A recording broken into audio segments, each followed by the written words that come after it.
करके बयान कर रहा हूँ। अमीरुल मोमिनीन ने फरमाया कि ये जो चलने फिरने वाली मखलूक़ात हैं, चलने फिरने वाली मखलूक़ात, इनकी 3 किस्में हैं। एक वो है जो फ़कत ख्वाहिश ही ख्वाहिश है, उनमें अक्ल नहीं है।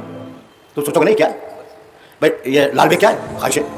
कनखजूरा क्या है? रेंगने वाले सारे जानवर क्या है? अच्छा भाई ऊपर जाओ, घोड़ा क्या है? हाथी क्या है? ख्वाहिश है। नींद आई, सो गया, नींद पूरी हो गई, उठ के बैठ गया। यहाँ बैठा हुआ थक गया, यहाँ उठ के वहां जाके बैठ गया, वहां थक गया किसी और जगह जाके बैठ गया, कहीं से आपने धुतकार दिया वो कहीं और दूर चला गया। भैया ये ना, तो जानवर अपनी ख्वाहिश का पाबंद है, जहां से चाहे उठे और जहां चाहे बैठ जाए। बस फर्क इतना है कि उसे ये नहीं मालूम कि उसके बैठने की जगह है भी या नहीं।